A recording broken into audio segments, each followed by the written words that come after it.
Hello, my name is Eric Tosted, and I'm going to give you a quick overview of the Samsung Nx1 focus settings.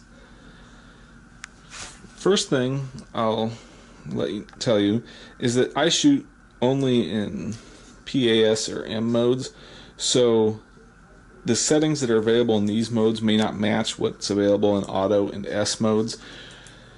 Auto and S will restrict some of the settings that you have available. So the first thing is there's three main areas to change autofocus settings with this camera. There's the autofocus button up top, then there is the menu on the touch screen here, which lets you change your touchscreen settings, and then through the function button you can select this bottom one here, and that'll let you change the autofocus area. So the first thing I want to look at are the autofocus modes, and those are available under this autofocus button. I have to clear the menu that I'm in there, and I hit autofocus, and that brings up the modes here. There is single autofocus, continuous autofocus, active autofocus, and manual focus. You'll notice that manual focus is grayed out with this lens, which is the 50 to 150 millimeter f2.8. And the reason it's grayed out is because it has a switch right here on the lens. So if I go back here and flip that switch, it instantly switches over to manual focus. So on any lens with a switch, that option will be grayed out in the menu, and you have to select it with the switch on the lens.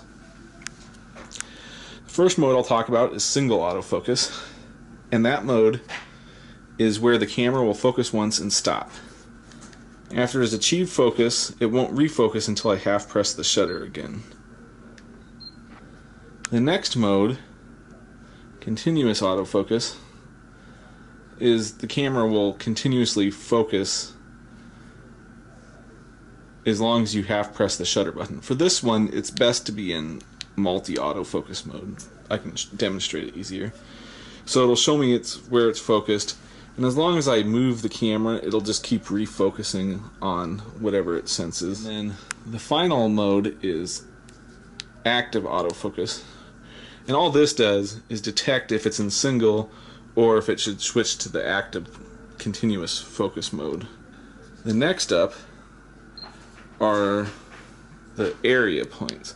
And we have selection, multi, and face detect. I won't talk about self-portrait. So, selection. What that does is it lets me move the single focus point around by pressing the OK button and then the multi-directional controller. Delete will move it back to the middle, and the top command dial there will change its size. So I have a small point for if I want to focus on a very specific spot, or a larger point if I'm having trouble getting the smaller point to recognize focus. The next autofocus setting is multi-autofocus, and that will let you focus anywhere on the screen, but the camera gets to pick the focus point. It will usually focus on the closest subject as long as the close subject is high contrast. So keep that in mind. If you want to change the autofocus area with multi, you can too, and you hit OK, and that brings up a large blue box.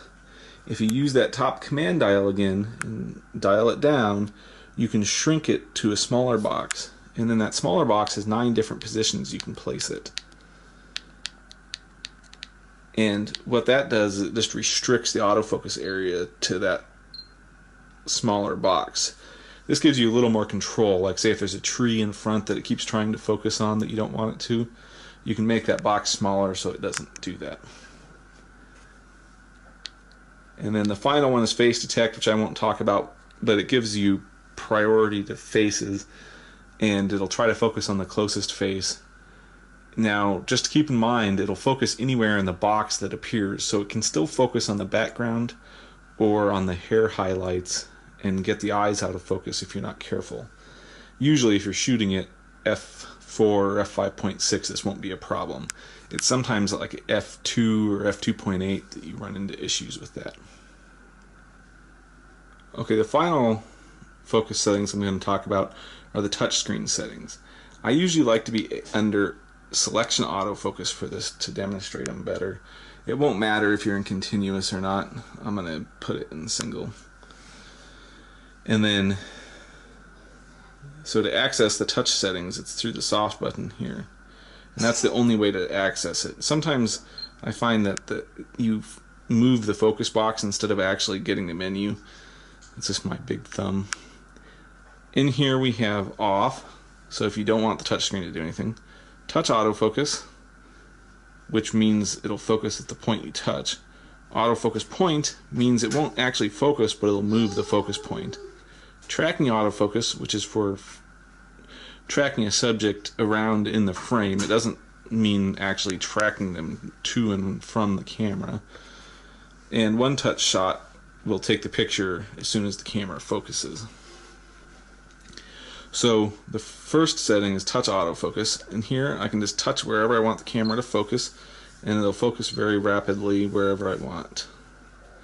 I missed the high contrast point there, so it was a little slower.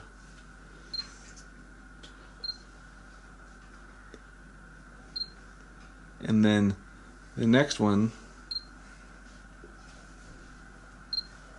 that can get really irritating, is autofocus point. That just moves the point around, and when you half press the shutter, it'll focus. Tracking autofocus, if I find a subject there and track, then the camera tries to keep it there no matter where in the frame that thing moves. That would be most useful with continuous autofocus, and in fact the camera forces you to continuous autofocus in tracking. And then the final one is one touch shot. This one I really like for erratic subjects when you want to focus on them and take the shot almost instantly. You get very little shutter delay when you do this. I leave that turned off because I get a lot of accidental shots otherwise, unless I want to use that feature. Otherwise I just leave it in touch autofocus. Sometimes you'll find if you touch the screen, your autofocus point will end up way over here and you'll be wondering why the camera can't focus. So if it does that, just make sure you touch back in the middle so you can find your focus point. And one last feature with this is if I touch there, I can click and hold that box and then drag over here, and then it says exposure. So that's actually where my exposure is going to be set, and my focus is over here. So there's one last setting I want to mention briefly, and it's the AF on button. Currently in firmware 1.01, it doesn't work quite how I would expect. If you press it once, it'll autofocus lock and auto exposure lock by default. Now that means I can move over here and take a picture and it won't refocus the camera until I hit that button again. Once I hit that button again, then it releases the focus lock. Now it'll refocus properly and take the picture. So it's still useful if you want to focus once, lock the focus, and then not focus again when you half press the shutter button.